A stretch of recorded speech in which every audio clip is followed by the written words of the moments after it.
আমাদের খতিব তার মিম্বর থেকে সিধা কথা বলতেন, তাহলে নাস্তিক মুরতাদদের পক্ষে ইসলামিক ফাউন্ডেশনে বসে আল্লাহ তার রাসূলের বিরুদ্ধে কথা বলার শক্তি করে দেন।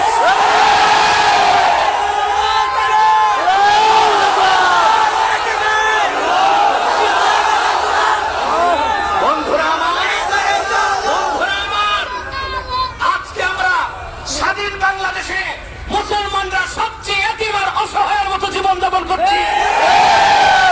আমরা দেখতে পেলাম তৃতীয় বৃহত্তম মুসলিম রাষ্ট্র বলে পরিচিত বাংলাদেশে ইসলামিক ফাউন্ডেশনে ধর্মমন্ত্রী নামের সবচেয়ে বড় অধার্মিক ব্যক্তি কিন্তু বাংলাদেশে তার কোনো বিচার হয় নাই। এই দেশের মুসলমান কোন একদিন তার বিচার করেই ছাড়বে।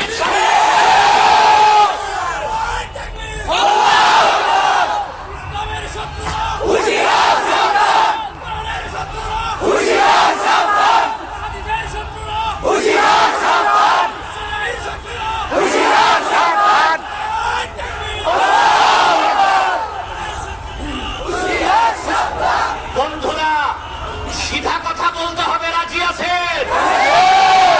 কোরআন সুন্নাহর বিরুদ্ধে একটি কথাকেও বরদাস্ত করা হবে না। আমরা দেখতে পেয়েছি সংবিধান সংশোধনের নামে বিসমিল্লাহর অনুবাদ করার দায়িত্ব দেওয়া হয়েছে একটা মুশরিককে, শেখ বাবুকে। যে লোকটা মাথার তালু থেকে পায়ের তালু পর্যন্ত রক্তের প্রত্যেকটা ফোঁটা থেকে মূর্তি পূজার গন্ধ আসে। কেন বিসমিল্লাহর অনুবাদ করতে দেওয়া হলো তার জবাব চাই। বন্ধুরা আমার, অনুবাদ করতে যাইয়া মুশরিক লোকটা ধর্ম নিরপেক্ষতাকে প্রতিষ্ঠা করার জন্য আল্লাহর নামের অনুবাদ করেছে সৃষ্টিকর্তা। এই অনুবাদ কি ঠিক না ব্যাঠি?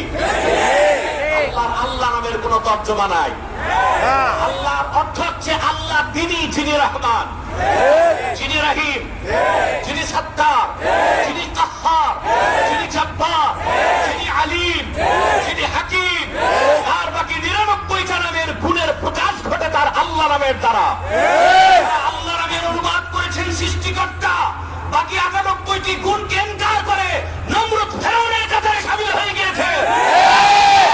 আর গজব আপনাদের মাথার উপর কালো মেঘের মতো ছেয়ে আছে। শুধু সময়ের ব্যাপার, দেখে নিবেন ইনশাআল্লাহ, সময়ের ব্যাপার। আমরা কোন রাজনৈতিক ব্যক্তিত্ব নই, রাজনীতির সাথে আমাদের কোন সরিষা পরিমাণ সম্পর্ক নাই। কিন্তু আপনারা একের পর এক কোরআন সুন্নাহর বিপক্ষে অবস্থান নেবেন, আমরা চুপচাপ বসে থেকে বোবা শয়তানের কাতারে শামিল হইতে চাই না। আল্লাহ শিখিয়েছেন সিধা কথা বলো। কথা যত সিধা কারো কারো বলে বলেন, কথা যত সিধা কারো কারো অসুবিধা। কিন্তু অসুবিধা হতেই পারে। আল্লাহর সবক হচ্ছে সিধা কথা বলো।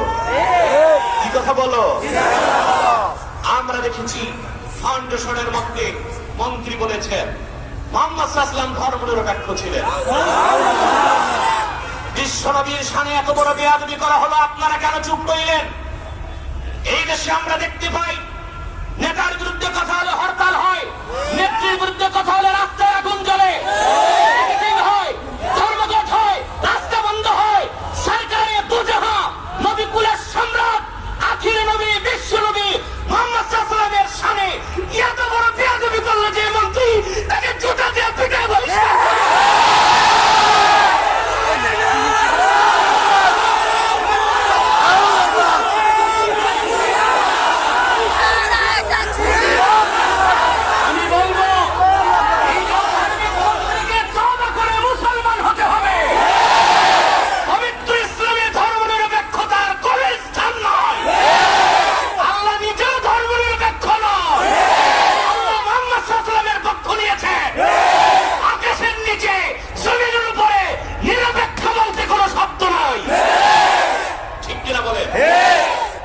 এই কথা এই বিষয়ে আর বললাম না।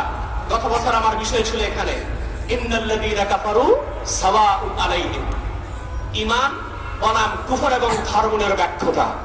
সেই বয়ানের ভিসিডি ক্যাসেট পাওয়া যাচ্ছে, সংগ্রহ করে ধর্ম নিরপেক্ষতা কত জঘন্য কুফরি মতবাদিতা দেখে দিবেন।